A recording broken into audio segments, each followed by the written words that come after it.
പുറപ്പാട് പുസ്തകം നാം സഹസ്രാബ്ദത്തെക്കുറിച്ചാണ് ചിന്തിച്ചുകൊണ്ടിരിക്കുന്നത്. 20-ാം അധ്യായമാണ് നാം ചിന്തിച്ചുകൊണ്ടിരിക്കുന്നത്. 20-ാം അധ്യായം 1 മുതലാണ് ചിന്തിച്ചുകൊണ്ടിരിക്കുന്നതെങ്കിലും സഹസ്രാബ്ദത്തിൻ്റെ ചില കാര്യങ്ങളിലേക്കാണ് വന്നേ. ഈ സഹസ്രാബ്ദത്തിൻ്റെ സമയം എന്ന് വെച്ചാൽ 1000 വർഷം യേശുക്രിസ്തു ഈ ഭൂമിയെ ഭരിക്കുന്ന ആ ഭരണത്തിനാണ് സഹസ്രാബ്ദ വാഴ്ച എന്ന് പറയുന്നത്. പെന്തക്കോസ്തുകാരായ നാം ഇത് മറ്റുള്ളവരോട് പറയാൻ വേണ്ടിയാണ് നമ്മളിത് പറയുന്നത്, പഠിക്കുന്നത്.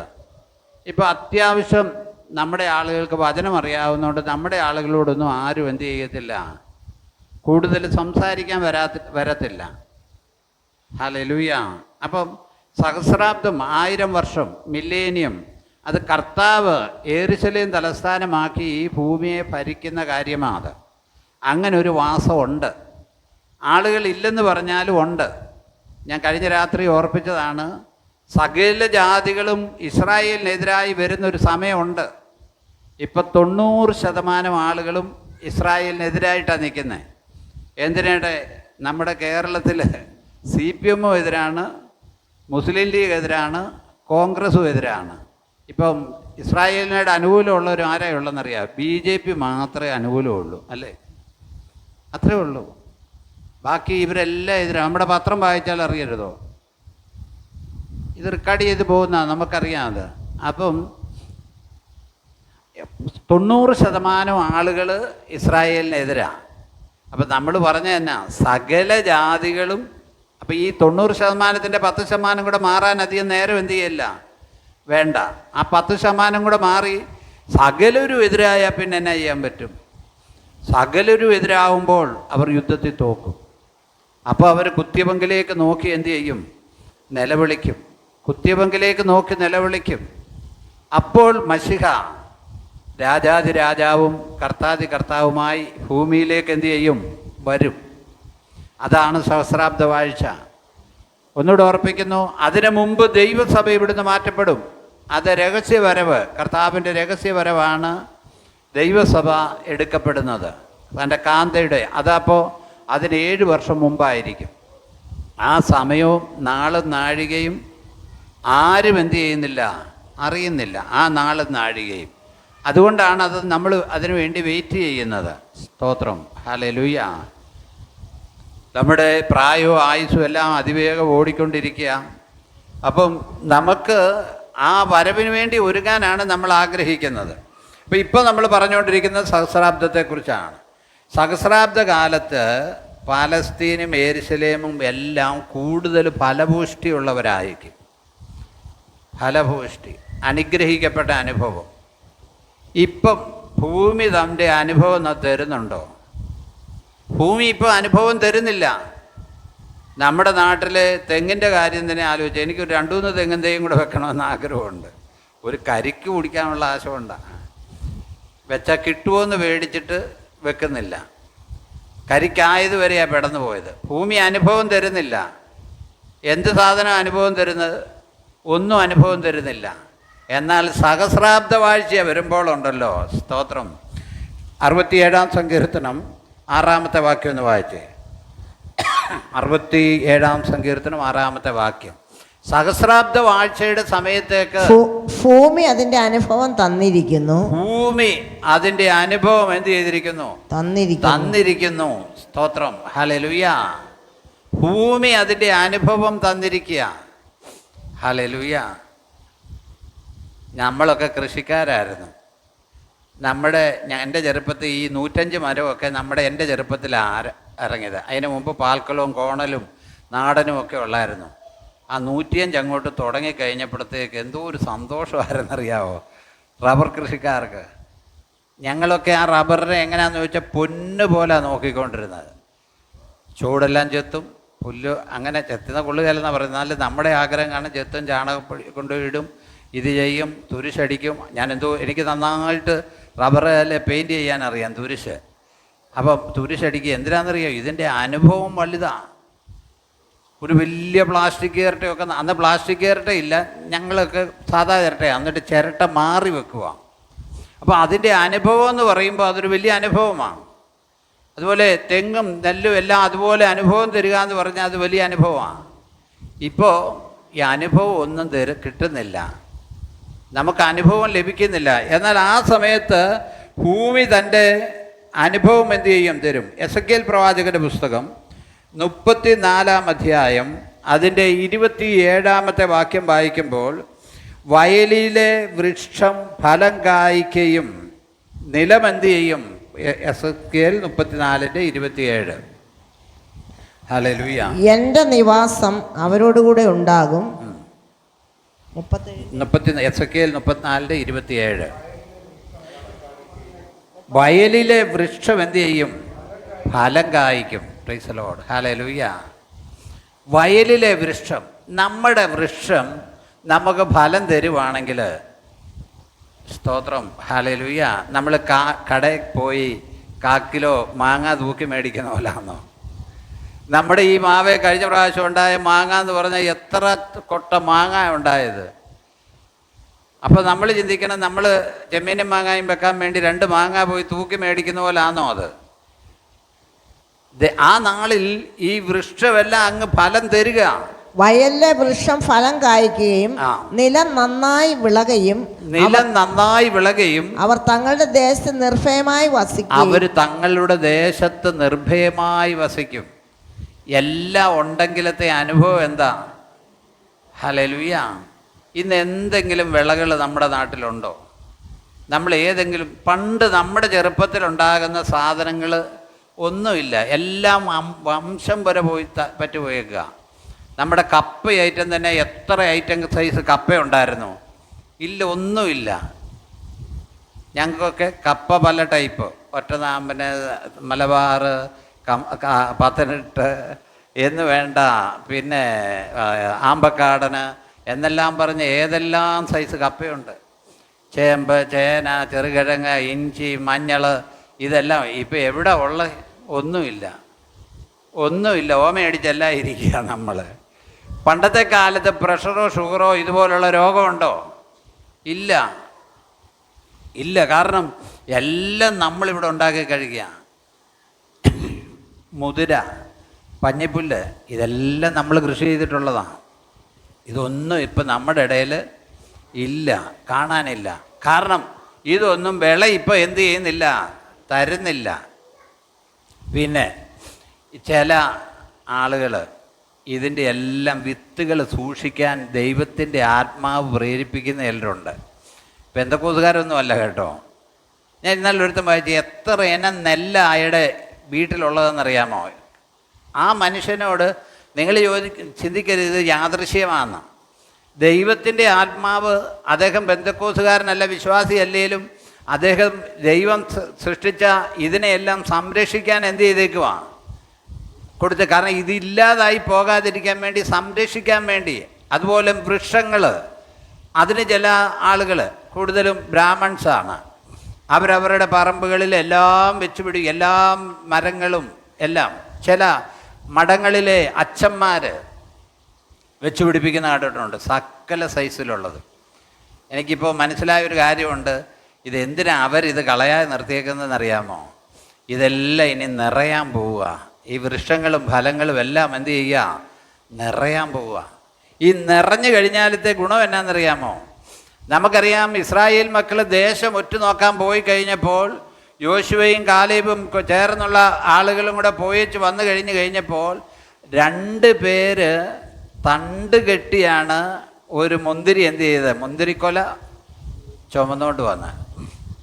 മുന്തിരിയൊക്കെ കിടക്കുന്ന കാണാൻ എന്ത് ഭംഗിയാണെന്നറിയാമോ? ഇനിയിപ്പോൾ ആർക്കെങ്കിലും കാണണം, ഈ സമയമാണെന്ന് തോന്നുന്നു, കമ്പത്ത് പോയാൽ മതി.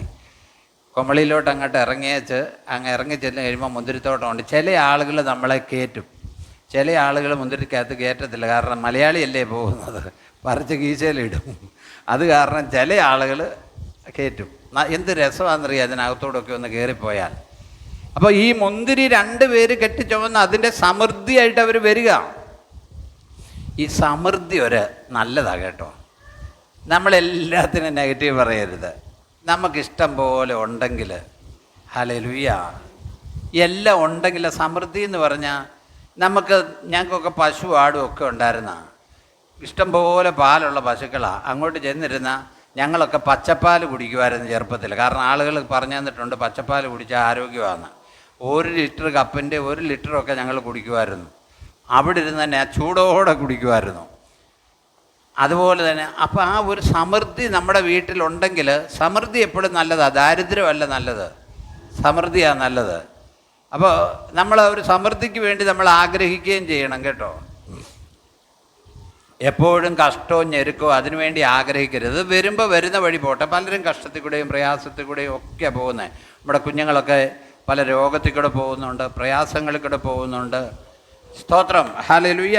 ഇപ്പം നമ്മുടെ വിഷയം അതല്ല. ഈ സഹസ്രാബ്ദ വാഴ്ചയിൽ ഇതെല്ലാം എന്ത് ചെയ്യും? അനുഭവം തരും.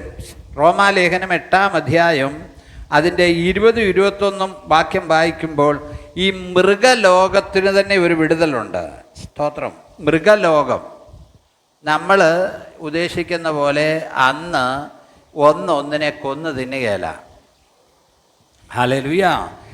റോമാലേഖനം സൃഷ്ടി ദ്രവത്വത്തിന്റെ ദാസ്യത്തിൽ നിന്ന് വിടുതൽ. സൃഷ്ടി ദ്രവത്വത്തിന്റെ ദാസ്യത്തിൽ നിന്ന് വിടുതല്.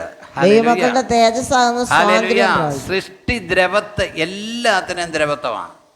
സൃഷ്ടി എന്തോരും ഇതാണെന്നറിയാം. ഞാൻ ഈ കഴിഞ്ഞ ദിവസം ഈ രാമംഗലത്ത് പോയി ഒരു മീൻ മേടിച്ച്, ഇച്ചിരി പച്ചക്കറിയും കൂടെ ചേർത്ത് ഉള്ളൊരു കടയിൽ നിന്നാണ് മേടിച്ചത്. അപ്പോൾ ഞാൻ കണ്ടില്ല. ഞാൻ മീൻ മേടിച്ചേച്ച് വന്നു കഴിഞ്ഞപ്പം പുള്ളി പറഞ്ഞു ഏതാണ്ട് 250 ഗ്രാം കുറച്ചിട്ടുണ്ടെന്ന് പറഞ്ഞു. അപ്പോൾ എന്നാന്ന് ഞാൻ ചോദിച്ചപ്പം അദ്ദേഹം പറഞ്ഞു ഇതിൻ്റെ വായിൽ ഒരു 1/4 കിലോ ഉള്ളൊരു മീൻ അകത്തുണ്ടായിരുന്നെന്ന്. ഈ മീനിൻ്റെ വായിൽ 1/4 കിലോ ഉള്ളൊരു മീൻ അകത്തുണ്ടായിരുന്നു. അപ്പോൾ പുള്ളി, ഞാൻ സ്ഥിരം മേടിക്കുന്ന ആളല്ല, എന്നാലും പുള്ളിക്ക് ഞാൻ പാസ്റ്ററാന്ന് തോന്നിയുകൊണ്ട് പുള്ളി പറഞ്ഞു ഞാനതിൻ്റെ വില എന്ത് ചെയ്തിട്ടാ കുറച്ചേക്കുവാ. നിങ്ങളൊന്ന് ആലോചിച്ച് നോക്കി. ഈ വലിയ മീൻ, ഇതിനെ വെട്ടിയ മീൻ, മറ്റേത് പേടിച്ച് പോയത് അതിനെ വെട്ടി അകത്താക്കി. അതിനെ വെട്ടി അകത്താക്കി കഴിഞ്ഞപ്പോഴത്തേക്ക് തന്നെ മുക്കവൻ്റെ വല എന്ത് ചെയ്തു? അത് ദഹിക്കാനുള്ള സമയം എടുത്തില്ല. കാരണം അത് വെട്ടി അകത്തിരിക്കുക, വായിലിരിക്കുക. അത് ദഹിക്കാനുള്ള സമയം എടുത്തില്ല. അതിനു മുമ്പ് അതിനെ പിടിച്ചു. അപ്പോൾ ഇതെല്ലാം ദ്രവത്വത്തിൻ്റെ പിടിയിലാണ് കിടക്കുന്നത്. ചിലപ്പോൾ ഈ നാഷണൽ ജിയോഗ്രഫി ചാനലും ഒക്കെ ഒന്ന് കാണുന്നത് നല്ലതാണ് കേട്ടോ. ചിലപ്പോൾ നമുക്ക് സങ്കടം വരും. ചില മാനിനെ സിംഹം ഓടിക്കുന്നു, അതുപോലുള്ള മൃഗങ്ങളെ സിംഹം ഓടിച്ച് ഇത് ചെന്ന് വെള്ളത്തിൽ ചാടും. വെള്ളത്തിൽ ചാടുമ്പോഴത്തേക്ക് എന്തോ ചെയ്യും? കണ്ടിട്ടില്ലേ? ഓടിക്കും. ഒന്ന് കണ്ടാൽ നമുക്ക് സങ്കടം വരും. നമുക്ക് അത് എന്നിട്ട് എന്ത് ചെയ്യും? ഇതിന് വെള്ളത്തിലും മേലെ കരക്കിലും മേലെ. വെള്ളത്തിൽ നിന്നാൽ എന്ത് ചെയ്യും? എന്നിട്ട് നെട്ടോട്ടം ഓടുക. ഒന്നിൽ അത് ഇതിൻ്റെ വായിലാകും, അല്ലെ അതിൻ്റെ വായിലാകും. ഞാൻ ഇന്നാൾ കണ്ട് ഒരു മൃഗം, ഇതിനെ പിടിക്കാൻ ചെല്ലുക. ഇതിനെ പിടിക്കാൻ ചെന്നപ്പോൾ ഒരു ഹിപ്പോപ്പൊട്ടോമസ് വന്നിട്ട് ഈ മുതലക്കിട്ടൊരു തട്ട് കൊടുത്തു. ഹിപ്പോപ്പൊട്ടോമസ് വന്ന മുതലക്കിട്ടൊരു തട്ട് കൊടുത്തേച്ച് അതിനെ വിടുവിച്ചു. അത് ഓടിപ്പോയി. കാരണം ഇതിനെ പിടിക്കാൻ സമ്മതിച്ചില്ല. അപ്പോൾ അതിനടി ഒരു അടിക്കുറിപ്പും ഉണ്ടായിരുന്നു. എന്തോ ഇത് വായിച്ചു കണ്ടായിരുന്നു. അപ്പോൾ ഞാൻ പറഞ്ഞു ഇതെല്ലാം ദ്രവത്വത്തിൻ്റെ ദാസ്യത്തിലാണ്. സ്തോത്രം.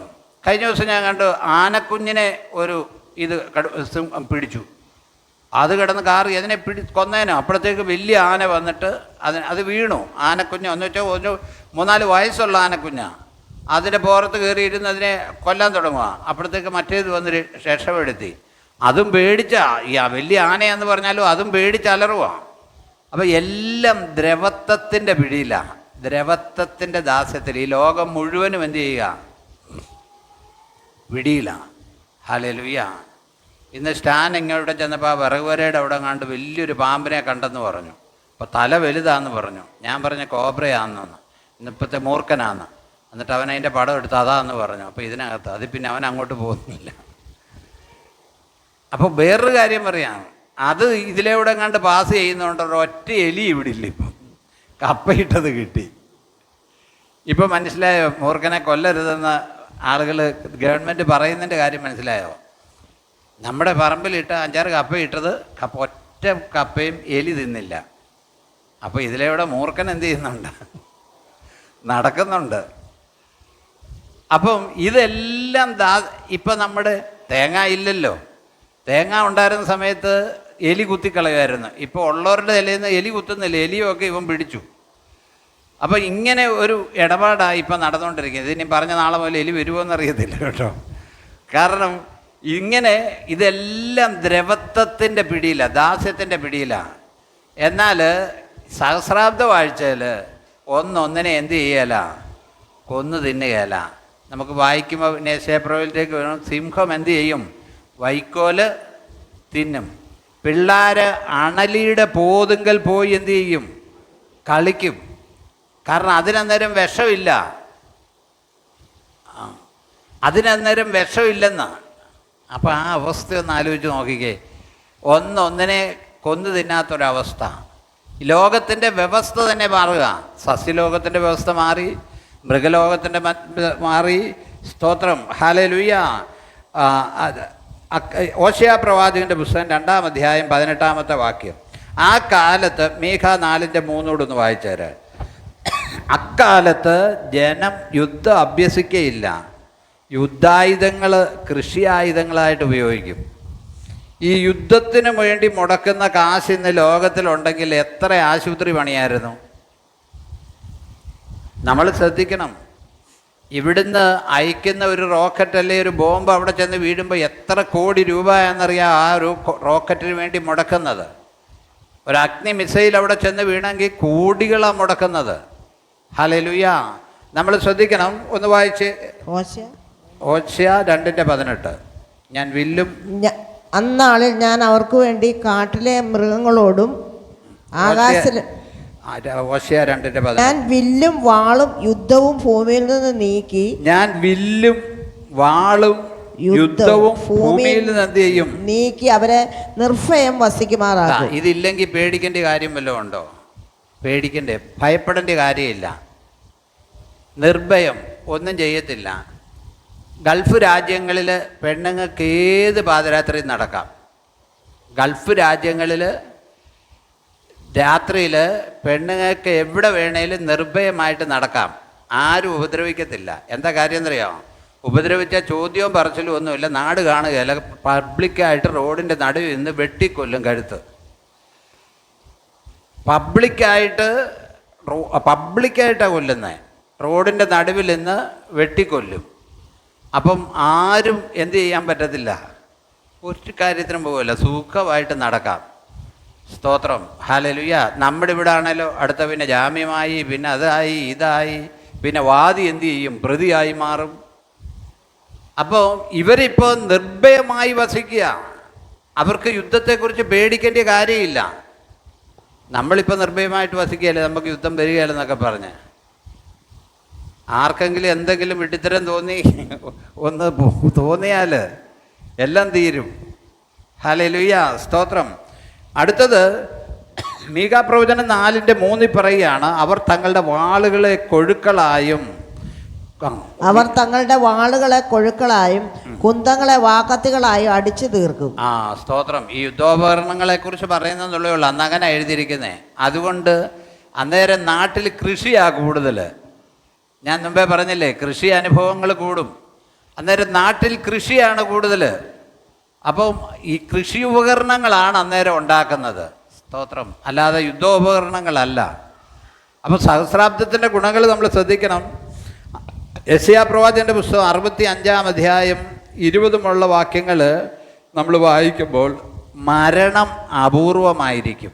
മരണം എന്ത് ചെയ്യുക, അപൂർവമായിരിക്കുക. പിന്നെ ഞാൻ നമ്മുടെ ഇവിടെ രാമംഗലത്ത് പോലീസ് സ്റ്റേഷൻ്റെ അമ്പലത്തിൻ്റെ കടവിൻ്റെ എവിടെയാണ് 3 പിള്ളേർ വന്ന് ഇറങ്ങി. 3 വെള്ളത്തിൽ ഒരുത്തൻ രക്ഷപ്പെട്ട് ഓടി, അവൻ ഇറങ്ങിയില്ലായിരുന്നു, മറ്റവനാണ് ഇറങ്ങിയത്.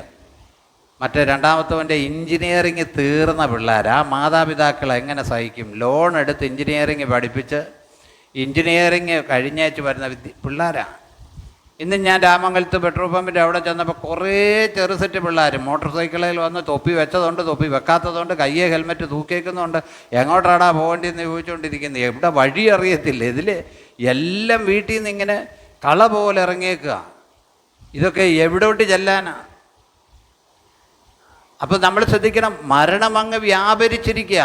കുറേ ദിവസം മാത്രം ജീവിക്കുന്ന കുട്ടിയും ആയുസ് തികയാത്ത വൃദ്ധനും അവിടെ ഇനി ഉണ്ടാകുകയില്ല. ബാലൻ 100 വയസ്സ് പ്രായമുള്ള സഹസ്രാബ്ദ വായിച്ചാലാ കുറേ ദിവസം ജീവിക്കുന്ന കുട്ടി ഉണ്ടാകുകയല്ല. ഇനി പെണ്ണുങ്ങൾ പേടിക്കേണ്ട കാര്യമില്ല, അബോർഷൻ എന്ന് പറയുന്നത് ഉണ്ടാകുകയല്ല. കാരണം ഭൂമി മനുഷ്യരെ കൊണ്ട് പെരുകും. സഹസ്രാബ്ദത്തിൽ മനുഷ്യരെ കൊണ്ട് പെരുകും. ബാലൻ 100 വയസ്സ്, അവിടെ എഴുതിയിരിക്കുകയാണ്, താഴോട്ട് വായിക്കാം. ബാലൻ 100 വയസ്സ് പ്രായമുള്ളവനായി മരിക്കും, പാപിയോ 100 വയസ്സുള്ളവനായിരുന്നാലും ശപിക്കപ്പെട്ടവൻ എന്നേ വരൂ. ഇവിടെ ജീവിച്ചിരിക്കുന്നവൻ പാപിയായിട്ടിരിക്കുന്ന ചിലവന്മാരുണ്ട്. അവരന്നേരം കുഴപ്പമില്ലെങ്കിലും ഇവരാണ് ഈ സാത്താനെ അഴിച്ചു വിട്ട് കഴിഞ്ഞ് കഴിയുമ്പം കർത്താവിനെതിരായിട്ടൊരു കൂട്ടം എന്ത് ചെയ്യും? അപ്പോൾ അവൻ്റെ ജന്മവാസന കാണിക്കും. ഇത്രയും നന്മ അവൻ അനുഭവിച്ചാലും അവൻ അങ്ങനെ തന്നെ നിൽക്കും. കാരണം സാത്താനെ അഴിച്ചു വിട്ട് കഴിയുമ്പോഴത്തേക്ക് ഇങ്ങനെ നിൽക്കുന്ന ആളുകളുടെ അടുക്കലേക്ക് അവൻ ചെല്ലും. അവരെല്ലാവരും ഇത്രയും നന്മ അനുഭവിച്ചിട്ട് കർത്താവിനെതിരായിട്ട് വരും. അന്നേരമാണ് ഈ ഭൂമി ചുട്ടഴിക്കുന്നത്. ഇപ്പോൾ ആരും ലോകം അവസാനിക്കുമെന്നോ ഭൂമി അവസാനിക്കുമെന്നോ ഓർത്ത് പേടിക്കണ്ട കേട്ടോ. ഇപ്പോൾ ഒന്നും അവസാനിക്കത്തില്ല. അങ്ങനെ കയറി പറഞ്ഞു കളയരുത് ഇപ്പോൾ അവസാനിക്കുമെന്ന്. കർത്താവ് വന്നതിന് ശേഷം 1007 വർഷം കഴിഞ്ഞ് സാത്താനെ ഈ പ്രവാചക കണക്ക് പറയുമ്പോൾ ചിലപ്പോൾ ഇത് എഴുതിയേക്കുമ്പോൾ വർഷങ്ങൾ ബാക്കി കാണും. ചിലപ്പം നമുക്ക് പറയാൻ പറ്റത്തില്ല. 70 ആഴ്ചവട്ടത്തെക്കുറിച്ച് നമ്മൾ നേരത്തെ ചിന്തിച്ചു. അതിൻ്റെ 7ാമത്തെ ആഴ്ചവട്ടമാണ് ഏത്? മഹോപദ്രവത്തിൻ്റെ ലാസ്റ്റ് ആഴ്ചഘട്ടം, മഹോപദ്രവത്തിൻ്റെ സമയം. ഇപ്പം ഇതൊരു ബ്രാക്കറ്റ് പീരീഡാണ്. അപ്പം സമയം കഴിഞ്ഞു പോയില്ലേ? അത് കൃപായുഗമാണ്. അപ്പം ദൈവം എന്താ ചെയ്യുന്നത് നമുക്ക് പറയാൻ കഴിയത്തില്ല. ഏതായാലും അത് കഴിഞ്ഞിട്ടേ ഭൂമി എന്ത് ചെയ്യത്തുള്ളൂ? തീക്കായി സൂക്ഷിച്ചിരിക്കുന്നതെന്ന് തീ കൊണ്ട് ചുട്ടെടുക്കും. നമ്മളിനിയും പഠിക്കുമ്പോൾ മനസ്സിലാകും. അന്നേരം ദൈവത്തിന് വേണ്ടുന്ന ജനങ്ങളെ, ജീവനുള്ള ആളുകളുണ്ട്, മരിച്ച് ദൈവദൂത തുല്യമായി ഇരിക്കുന്ന ആളുകളുണ്ട്, അല്ലാത്ത ആളുകളുണ്ട്. അവരെ ദൈവത്തിൻ്റെ പദ്ധതിയിൽ ദൈവം ചിലപ്പോൾ എങ്ങോട്ടെങ്കിലും മാറ്റിയിട്ടായിരിക്കും കത്തിക്കുന്നത്. അതിനകത്ത് നമ്മുടെ ബുദ്ധിക്കെത്താത്ത വൻകാര്യങ്ങളിൽ ഇടപാടാത്തതല്ല. ഈ ഭൂമിയെ കത്തിക്കുമ്പോൾ ഏതായാലും മനുഷ്യനിവിടെ ഉണ്ട്. അപ്പോൾ ആ മനുഷ്യനെ എന്ന് വെച്ചാൽ അങ്ങന്നുള്ള ജനത്തെ മറ്റുള്ളവരെ തീയിലേക്ക് തള്ളും. ദൈവവുമായിട്ട് അനുകൂലമായി നിൽക്കുന്ന മനുഷ്യരുണ്ട്. അപ്പോൾ അത് ദൈവം എന്താ അതിനകത്ത് ചെയ്യാൻ പോകുന്നത് നമുക്ക് പറയാൻ കഴിയത്തില്ല. സ്തോത്രം, ഹല്ലേലൂയ. 23 വരെ വായിച്ചോ. പാപിയോ 100 വയസ്സുള്ളവനായിരുന്നാലും ശപിക്കപ്പെട്ടവൻ എന്നേ വരൂ. അവർ വീടുകളെ പണിത് പാർക്കും, അവർ മുന്തിരിത്തോട്ടങ്ങളെ ഉണ്ടാക്കി അവയിലെ ഫലം അനുഭവിക്കും. അവർ പണിക മറ്റൊരുത്തൻ പാർക്ക എന്ന് വരികയില്ല. എന്തൊരു അനുഗ്രഹം! അവർ പണിക മറ്റൊരുത്തൻ പാർക്ക എന്ന് വരികയില്ല. എന്തോ ഒരു ഇടത്താ അങ്ങനെ സംഭവിക്കുന്നത്. നമ്മുടെ അടുക്ക തന്നെ ചിലർ ഗൾഫിൽ ഒക്കെ പോയി കാശും ഉണ്ടാക്കി. എൻ്റെ ഒരു കൂട്ടുകാരൻ അക്കരെ താമസിക്കുന്നത്. അപ്പോൾ അവൾ കാശൊക്കെ ഉണ്ടാക്കി വന്നതാണ്. പക്ഷെ അവിടെ ബോഡിയാണ് അവിടെ വെച്ചത്. കാരണം അവൾ കാശ് അയച്ചു കൊടുത്ത് പണിതതാണ്. ഒരുത്തൻ പണിയുക മറ്റൊരുത്തൻ അനുഭവിക്കുക എന്ന് വരികയില്ല. Price the Lord. നമുക്ക് ലഭിക്കുന്നതൊക്കെ നമ്മൾ അനുഭവിക്കണം കേട്ടോ. നമുക്ക് ലഭിക്കുന്നതൊക്കെ അനുഭവിക്കണം. അതുകൊണ്ട് നമ്മൾ ശ്രദ്ധിക്കണം. നമുക്ക് ലഭിക്കുന്ന സകല നന്മകളും നമ്മൾ ഉപയോഗിക്കണം. നമ്മുടെ വീട്ടിലാണേലും വാഹനമാണേലും കട്ടിലാണേലും മേശയാണേലും ഇതെല്ലാം നമ്മൾ എല്ലാം ഉണ്ടാക്കി വെച്ച് വേറൊരുത്തൻ അനുഭവിക്കാനിട വരരുത്. അതൊരു വേറൊരു ദോഷമായ കാര്യമാണ്. നമുക്കുള്ളത് നമ്മൾ അനുഭവിക്കുക എന്ന് വെച്ചാൽ മറ്റുള്ളവർക്ക് കൊടുക്കണ്ടെന്നല്ല ഞാൻ പറഞ്ഞത്. നമുക്കുള്ള സാധനം, ഹല്ലേലൂയ. നമ്മുടെ പല ആളുകളും പ്ലേറ്റെല്ലാം സൂക്ഷിച്ച് വെച്ചേക്കുമല്ലേ. പ്ലേറ്റെല്ലാം സൂക്ഷിച്ച് വെച്ചേക്കുക. നല്ലൊരു പ്ലേറ്റ് എടുത്ത് ഒരു നല്ല കഞ്ഞി കുടിക്കത്തില്ല അതിനകത്ത്. അവസാനം അത് സൂക്ഷിച്ച് വെച്ച് അതിൻ്റെ ഫാഷൻ പോയി കഴിയുമ്പം പിന്നെ എന്നാ ചെയ്യും? പിന്നെ അത് മനുഷ്യന് കൊടുക്കാൻ കൊള്ളുകയില്ല. അവസാനം എടുത്ത് തേക്കിൻ്റെ ചുവട്ടിൽ, നമ്മുടെ തേക്കിൻ്റെ ചുവട്ടിൽ അതെല്ലാം പിന്നെ ഇപ്പം ഫൗണ്ടേഷൻ അടിയിൽ പോയിട്ടുണ്ട്. കാരണം ഇതെല്ലാം എടുത്ത് കളയും. അതുകൊണ്ട് കയ്യിലുള്ളത് എന്ത് ചെയ്യണം? ഉപയോഗിക്കണം. നാളത്തേക്ക് വെക്കണ്ടെന്നല്ല പറഞ്ഞത്. കയ്യിലുള്ള ഇത് കാര്യമെല്ലാം ഉപയോഗിക്കണം. ഈ സാരിയും ചുരിദാറും ഒക്കെയാണ് ഇത് ഇടണം. ഇട്ടില്ലെങ്കിൽ പിന്നെ കുറേ കഴിയുമ്പോൾ ഇടാൻ പറ്റത്തില്ല. അതിൻ്റെ മോഡൽ മാറും. ഇതെല്ലാം കൂടെ അടുക്കി വെക്കുക. ഇല്ലേ ആർക്കെങ്കിലും എടുത്ത് കൊടുക്കണം. ഇതെല്ലാം അടുക്കി വെച്ചിട്ട് ഉപയോഗിക്കാതിരുന്ന അതുകൊണ്ട് പ്രയോജനമില്ല. സ്തോത്രം, ഹല്ലേലൂയ. ഒരുത്തൻ പണിക മറ്റൊരുത്തൻ പാർക്കുക എന്നുള്ളത് വരികയില്ല. അവർ നടുക മറ്റൊരുത്തൻ തിന്നുക എന്നും വരികയില്ല. അത് വലിയൊരു ഭയങ്കരമാണ്. അവർ നടുക മറ്റൊരുത്തൻ തിന്നുക. അപ്പൊ അങ്ങനെ വരുമ്പോ അതൊക്കെ ഒരു ശാപത്തിന്റെ ഗണത്തിൽപ്പെടുന്ന കാര്യമാണ്. അത് എന്റെ ജനത്തിന്റെ ആയുസ് വൃക്ഷത്തിന്റെ ആയുസ് പോലെ. ഓ പ്രൈസ് ദി ലോർഡ്. എന്റെ ജനത്തിന്റെ ആയുസ് വൃക്ഷത്തിന്റെ ആയുസ് പോലെ. ഹല്ലേലൂയ. അന്ന് എനിക്ക് തോന്നുന്നു ആശുപത്രിയൊക്കെ അടയ്ക്കും. അപ്പോഴത്തെ പിന്നെ നേഴ്സിംഗ് ഒന്നും പഠിച്ചിട്ട് കാര്യമില്ല, MBBS പഠിച്ചിട്ടും കാര്യമില്ല. കാരണം രോഗമില്ല. ജനത്തിൻ്റെ ആയുസ് എന്താണ്? വൃക്ഷത്തിൻ്റെ ആയുസ് പോലെ. കാരണം പറയാൻ അതിനപ്പുറം ഒരു വാക്കില്ല നമുക്ക് മനസ്സിലാകാൻ. ഇപ്പോഴും ഗെത്സമനയിൽ യേശു കർത്താവ് പ്രാർത്ഥിച്ച ആ മതിൽ നമ്മൾ പലരും യൂട്യൂബിൽ കണ്ടിട്ടുണ്ട്. ആ മരങ്ങൾ, ഒലിവ് മരങ്ങളുണ്ടോ, അതെല്ലാം അവിടെ ഉണ്ട്. വൃക്ഷത്തിൻ്റെ ആയുസ്, വൃക്ഷത്തിൻ്റെ ആയുസ്. സ്തോത്രം. ലോകത്തിലെ ഏറ്റവും വലിയ തേക്ക് എവിടെ? നിലമ്പൂരല്ല, വേറെ എങ്ങാണ്ടൂടെ ഉണ്ടെന്ന് പറയുന്നത് കേട്ടോ. 600-700 വർഷം മുമ്പ് ഉള്ള തേക്കാണ്. ഈ ഇടയും കണ്ടില്ല, ഓർമ്മ നിൽക്കുന്നില്ല, ഇത് വായിച്ചതാണ് ഞാൻ. 600-700 വർഷം ഉള്ളതാണ്. അപ്പോൾ ഒരു കൂട്ടം ആളുകൾ അതിനെ എന്ത് ചെയ്യുക എന്നറിയാവോ? ആരാധിക്കുകയും കൂടെ ചെയ്യുക. അതിനെ ഉപദ്രവിക്കാതിരിക്കാൻ ആരാധിക്കുകയും കൂടെ ചെയ്യുക. സ്തോത്രം. വൃക്ഷങ്ങളുടെ പോലെ മനുഷ്യൻ്റെ ആയുസ്. പ്രഷറില്ല, കൊളസ്ട്രോൾ ഇല്ല, ഷുഗർ ഇല്ല. ഇപ്പം എന്തെല്ലാം ആ മനുഷ്യനുണ്ടെന്ന് ചോദിച്ചാൽ പറയാൻ വയ്യാത്ത എന്തൊക്കെയാണെന്ന്. അധികം ചെക്കപ്പിന് പോകാത്തതാണ് നല്ലത്. സ്വസ്ഥമായിട്ട് കിടന്ന് ഉറങ്ങാം. കാരണം ഇപ്പം പറയുന്ന കാര്യമൊന്നും നമുക്ക് മനസ്സിലാകാത്ത രോഗങ്ങളാണ് പറയുന്നത്. എനിക്ക് ഈ ആശുപത്രിയിലെ ഡിപ്പാർട്ട്മെൻ്റ് ഒന്നും അറിയത്തില്ല. എനിക്കറിയാവുന്ന ജനറൽ മെഡിസിനെ കുറിച്ച് അറിയാം, ഓർത്തോ അറിയാം, ഗൈനോക്കോളജി അറിയാം, പിന്നെ എന്തെല്ലാം വകുപ്പാണെന്നറിയാം, യൂറോളജിസ്റ്റ്, അതിനകത്ത് വേറൊരു വകുപ്പ്. ഈ വകുപ്പൊന്നും അന്നുണ്ടാകത്തില്ല. കാരണം ദൈവം മനുഷ്യൻ്റെ ആയുസ് എന്താ? വൃക്ഷത്തിൻ്റെ ആയുസ് പോലെ ആയുസ് നൽകുക.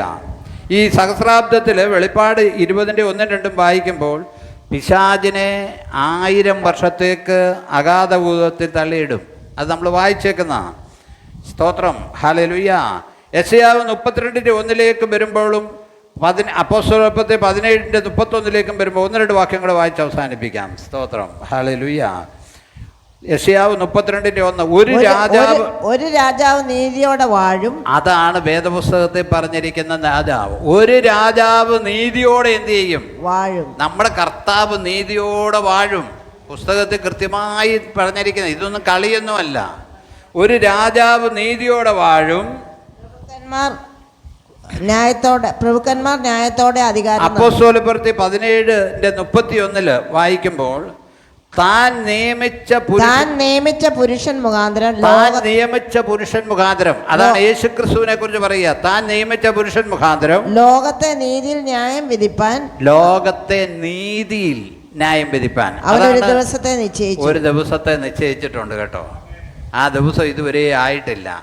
ലോകത്തെ നീതിയിൽ ന്യായം, എല്ലാ ന്യായവിധിക്കുണ്ട്, സകല കാര്യത്തിന് ന്യായവിധിയുണ്ട്. ലോകത്തെ നീതിയോടെ ന്യായം വിധിപ്പാൻ ഒരു ദിവസം നിശ്ചയിക്കുക. സ്തോത്രം. അതാരാ? താൻ നിയമിച്ച പുരുഷൻ. ആ നിയമിച്ച പുരുഷനാണ് യേശുക്രിസ്തു. അതുകൊണ്ടാണ് കർത്താവ് പറഞ്ഞു, പിതാവ് ആരെയും ന്യായം വിധിക്കാതെ ന്യായവിധി എല്ലാം പുത്രന് കൊടുത്തിരിക്കുന്നു. പിതാവ് പുത്രനിൽ മഹത്വപ്പെടേണ്ടതിന് വേണ്ടി അവനത് ചെയ്യുക. സ്തോത്രം. അപ്പോൾ ഒരു പുരുഷൻ നീതിയോടെ വാഴും. സ്തോത്രം. യോവേൽ പ്രവാചകൻ്റെ പുസ്തകം 2:28-29 കൂടെ വായിച്ച് നമുക്ക് അവസാനിപ്പിക്കാം. യോവേൽ പ്രവാചകൻ്റെ പുസ്തകം 2-ാം അധ്യായം 28-29 വാക്യം. അന്ന് സകല ജഡത്തിന്മേലും എൻ്റെ ആത്മാവിനെ എന്ത് ചെയ്യും? അതിന്റെ ശേഷമോ ഞാൻ സകല ജഡത്തിന്മേലും എൻ്റെ ആത്മാവിനെ. പെന്തക്കോസ്തുകാരെല്ലാവരും മനസ്സിലാക്കിയിരിക്കേണ്ട ഒരു കാര്യമാണ്. ഇപ്പം നമുക്കറിയാം, ഏതെങ്കിലും ഒരു ദൈവദാസൻ വന്ന്, പ്രവാചകൻ വന്ന് പറഞ്ഞേച്ച് പറയും സകല ജഡത്തിന്മേലും എൻ്റെ ആത്മാവിനെ പകരുമെന്ന് പറയുന്ന ആ ഒരു അനുഭവം എന്ന് പറഞ്ഞാൽ ഇപ്പോഴാണെന്ന് പറയും. പക്ഷേ ഇപ്പം സകല ജഡത്തിന്മേലും എന്ത് ചെയ്തിട്ടില്ല? പകർന്നിട്ടില്ല. പിന്നെ ശുശ്രൂഷിക്കുന്നവരങ്ങ് പറയും. കാരണം അവരുടെ ശുശ്രൂഷ വിജയിക്കണമെങ്കിൽ അവരങ്ങനെയൊക്കെ പറഞ്ഞേ പറ്റത്തുള്ളൂ. സ്തോത്രം. എന്നാൽ ഈ സമയത്ത് ദൈവമായ കർത്താവ് ഊവെന്ന് പറഞ്ഞാൽ ഊവെന്നാ, ഇല്ല എന്ന് പറഞ്ഞാൽ ഇല്ലെന്നാ. സകല ജഡത്തിൻ്റെയും എൻ്റെ ആത്മാവിനെ പകരുമെന്ന് പറഞ്ഞാൽ ദൈവം പറഞ്ഞത് നടക്കും. സകല ജഡത്തിന്മേലും എൻ്റെ ആത്മാവിനെ എന്ത് ചെയ്യും? പകരും. അങ്ങനെ ഒരു അനുഭവം വരാൻ പോവുക കേട്ടോ. അങ്ങനെ ഒരു അനുഭവം വരാൻ പോവുക. സകല ജഡത്തിന്മേലും ഞാൻ എൻ്റെ ആത്മാവിനെ പകരും. അതിനുവേണ്ടി നമുക്കൊരാഗ്രഹം, അതിനുവേണ്ടി ഒരു വാഞ്ച. അതല്ലാതെ ഒന്നുമില്ല പ്രിയമുള്ളവരെ, അതല്ലാതെ ഒന്നുമില്ല. ഈ ലോകം ഒന്നുമില്ല. സ്തോത്രം. ഹല്ലേലൂയ.